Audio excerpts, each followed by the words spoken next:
Here with me today to discuss missile defense is Congressman Mike Turner from the 3rd Congressional District of Ohio.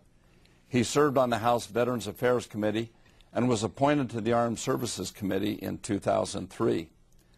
Earlier this Congress, Mike was named as the ranking member on the Strategic Forces Subcommittee, which has jurisdiction over the nation's nuclear arsenal, our military assets in outer space, some intelligence programs, and missile defense systems.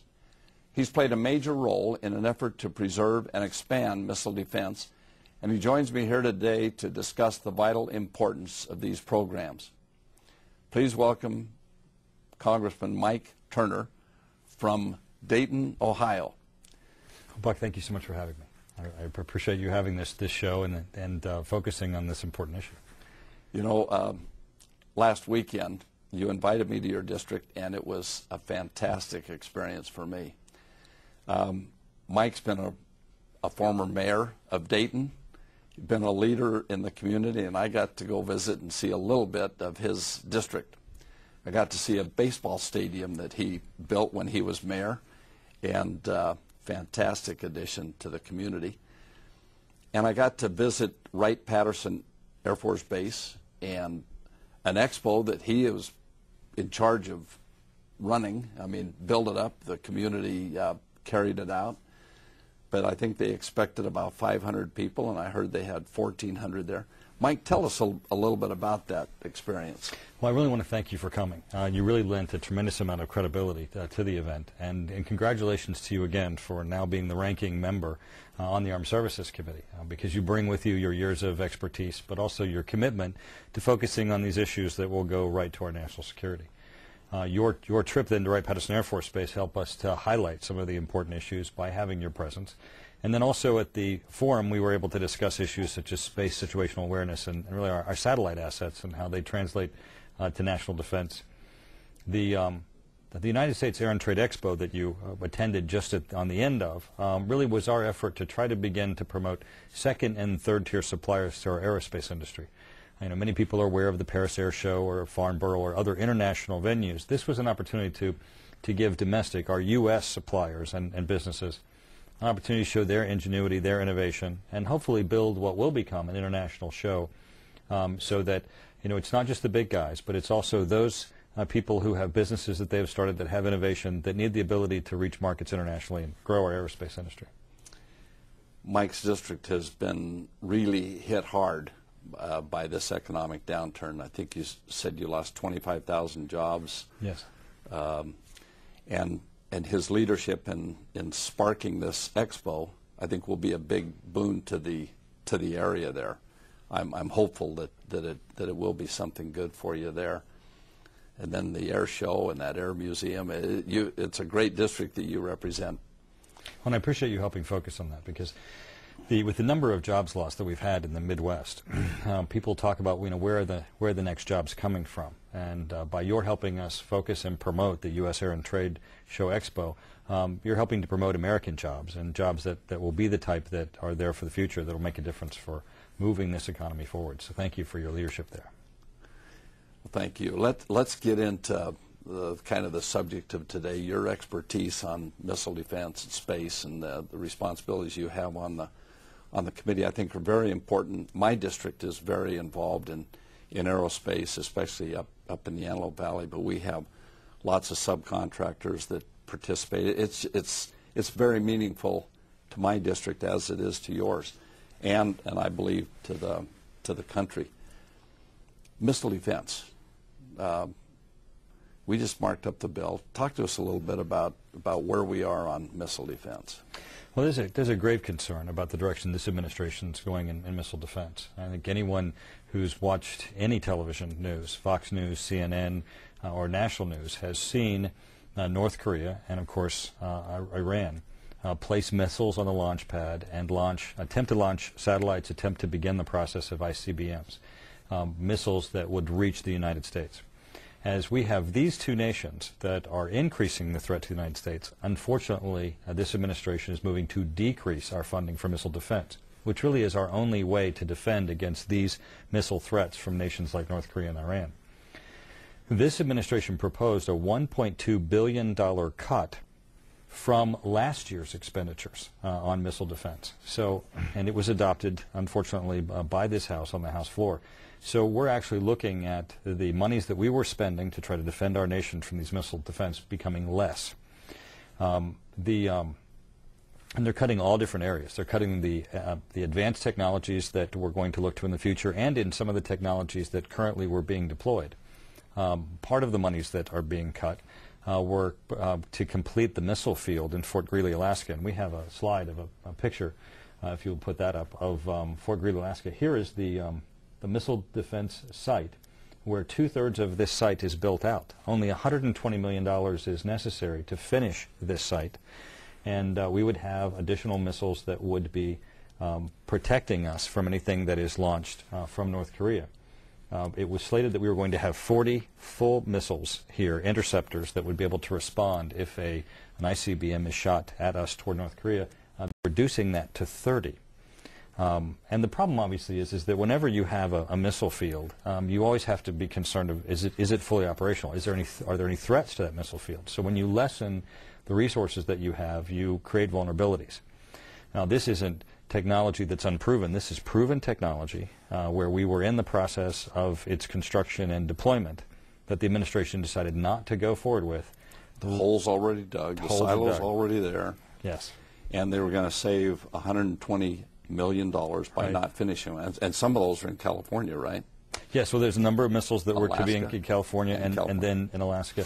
Already $230 million plus had been spent building out this missile field. So that money will be wasted as that missile field just sits there as you just saw it. And it doesn't save the whole $120 million because there's a certain amount that has to be spent to shut this down. And certainly. Was that about $80 million or so? Well, there is another item in that budget which is very curious to the people on the committee, and that is an $80 million item that the administration put in to dismantle North Korea's nuclear facilities.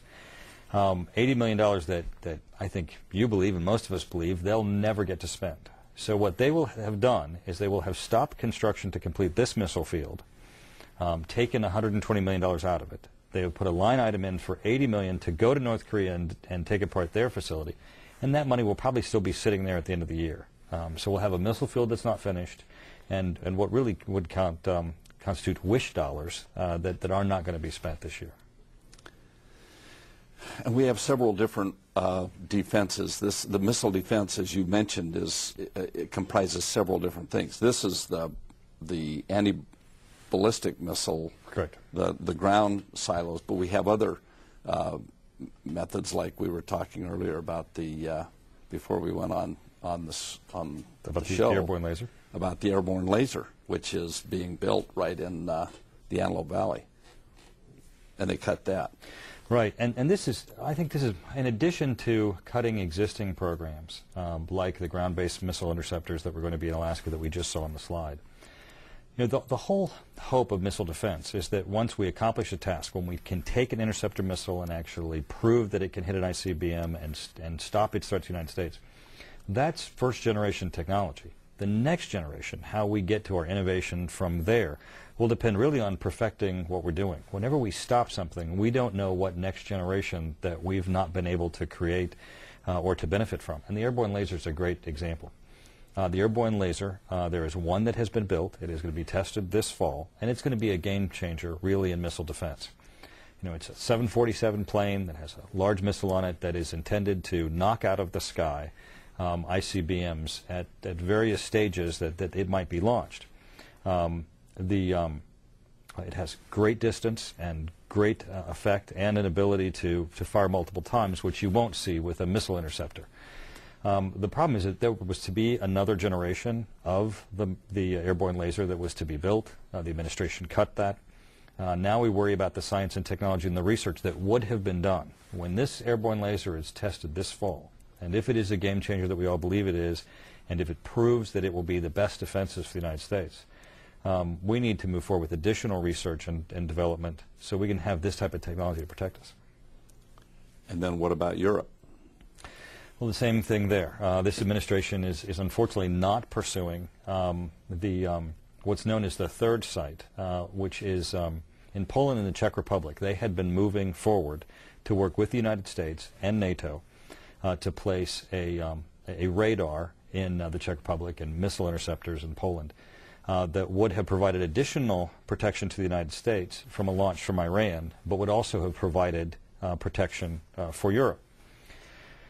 This administration, when they came in, the president apparently wrote a letter right away to Russia and said, well, if you'll come to the table and help us with Iran, we'll give up the missiles and our missile defense shield in Europe, without really consulting the European leadership. So they were really left on a limb there, because they had really pushed forward in responding to the United States to deploy that. In this budget, unfortunately, the administration asked for cuts for that site, and those cuts were in the bill. That's of grave concern, because here we know Iran, just like North Korea, is continuing its quest to have missiles that can reach the United States, is continuing its nuclear program, attempting to become a nuclear power. And without these defenses, these are our only methods of defense currently, we could be vulnerable to them. So just to recap that, we cut $1.2 billion across the program out of missile defense at a time when Korea and Iran are stepping up production of capability in missile launchers and warheads, because Korea also has tested nuclear weapons. And we cut our Alaska and California missile defense. We cut the laser missile defense, and we undercut our allies by cutting out their missile defense that we had committed to and now have pulled back from, in the hopes that Russia may help us with Iran. Absolutely. And you just outlined it in a way that really should give everyone pause, because if you're anyone paying attention at all, you know that North Korea and Iran are on a path where they want to be a threat to the United States. So we have an increasing threat, and this administration seeking decreasing funding for what is really our only shield for defense, and that is missile defense. You know, our committee is basically pretty bipartisan. You know, I also serve on the Education Labor Committee, which is a very partisan committee. But Armed Services, I tell people at home when we're visiting, I say, our fights on the committee mostly aren't between Republicans and Democrats. They're between Army and Navy and Air Force, and, you know, those kind of things.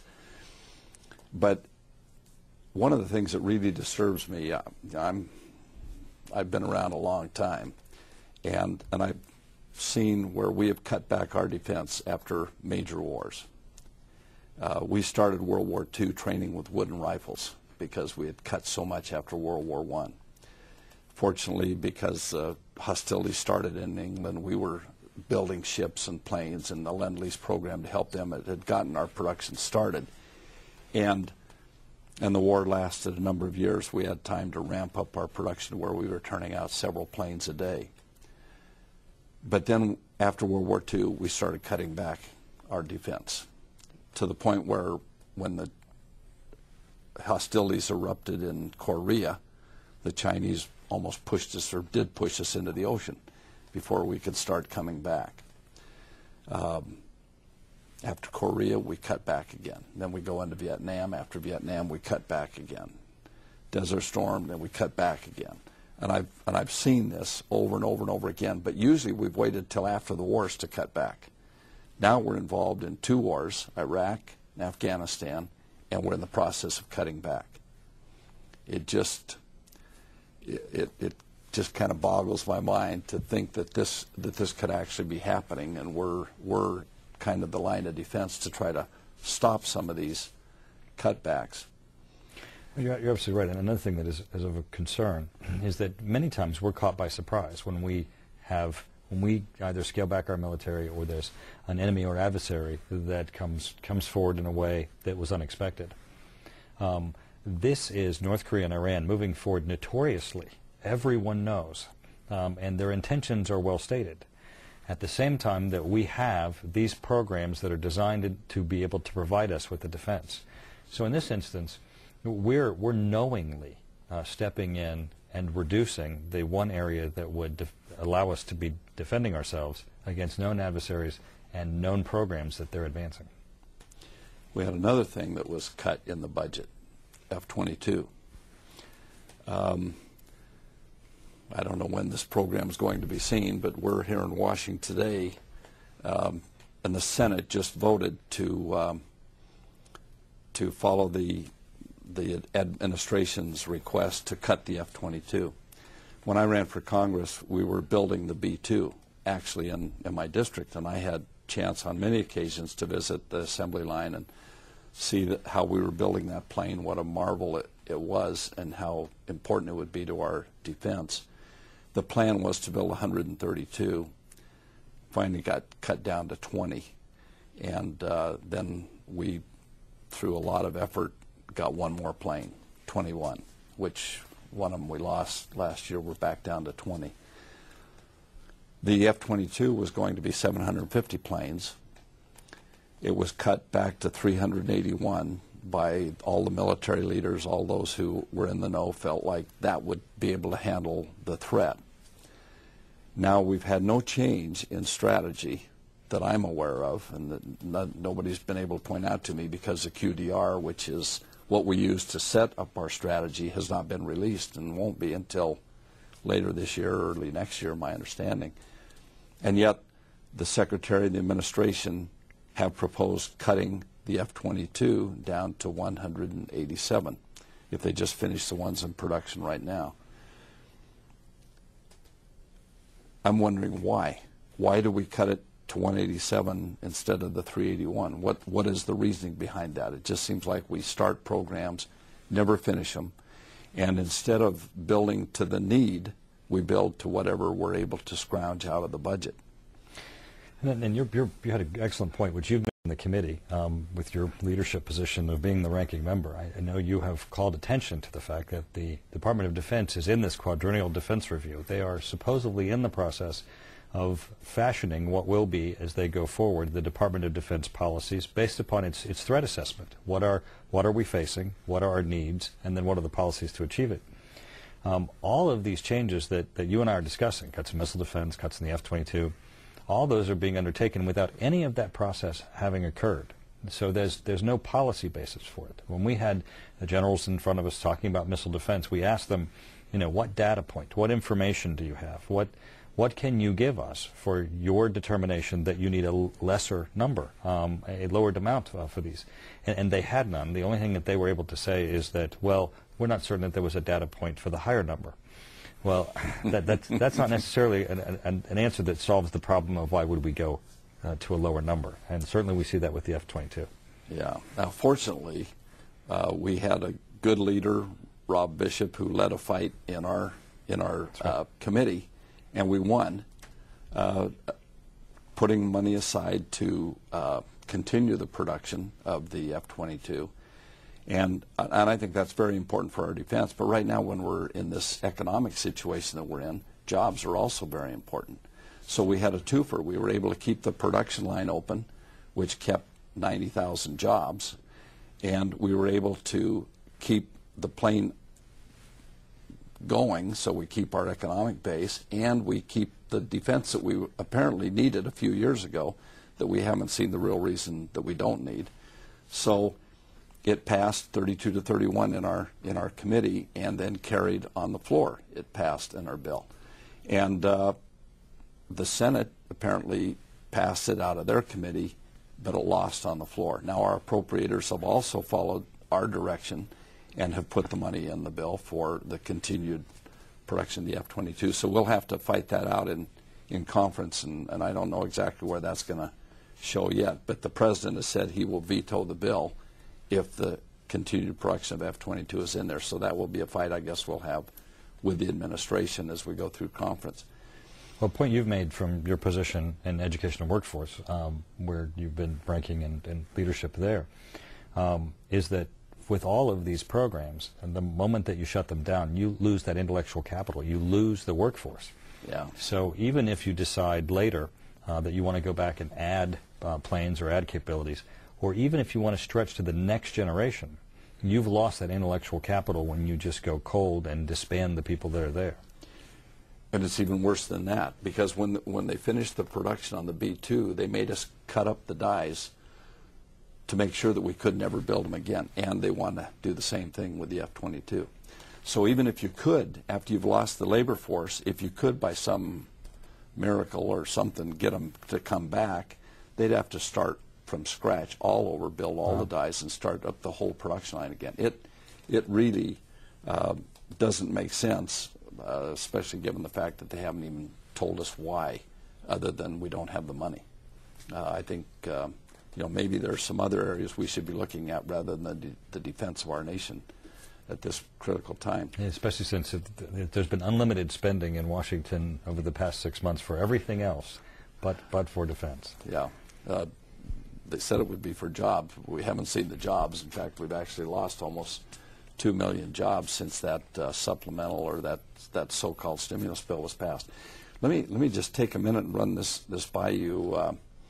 I had the opportunity yesterday to go down to Guantanamo. That's something I had not had the opportunity to do before, and it was amazing to me. You know, we all saw the bad things, the pictures of some of the bad things that happened years ago in Guantanamo, but I want to let the people at home know that what I saw yesterday, and we had Republicans and Democrats both on this trip, all of those things are in the past. All of those things have been corrected. I was visiting with a constituent at home not too long ago, and he said that he had been down there in the medical corps, and he said, you know, it took us a while to get it right, but we've got it right now. And a lot of money has been spent down there, a lot of investment, and on 45 acres we have all these detainees that have been kept there. They're all some pretty bad people from around the world, including people that planned and contributed a lot to 9/11. And we've also built a courthouse in there to try these people. And we've invested millions of dollars. And now the president has said that by the end of this year, we're going to shut that down, which means, I guess, moving those detainees somewhere else. And I don't know where that is. I hope they don't plan any in my district. I'm sure. Or mine. You don't want them in your district. And then rebuilding that courthouse, moving all of that.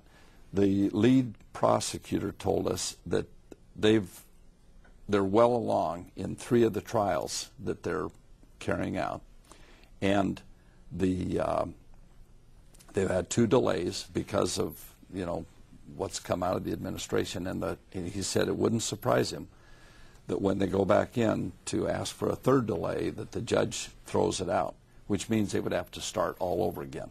Okay. As an attorney, you know what that could mean to a prosecution.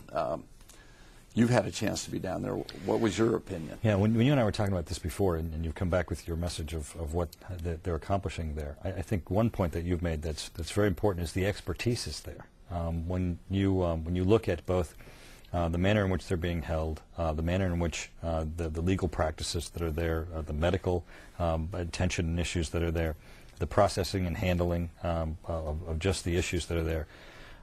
There's been a great deal of effort to make certain that we have this right, that these are dangerous people, and that we're doing this in a way that does not dishonor our country, but at the same time protects us, and that can provide some processes for justice.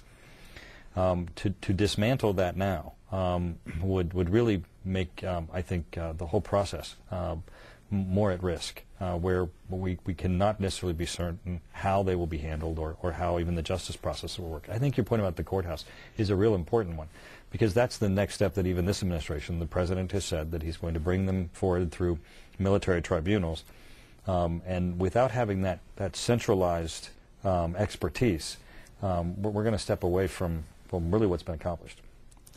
Well, this is something we're just going to have to be in tune and just watch as we move forward on this, because it's something that has great concern to me. There were some really bad people there.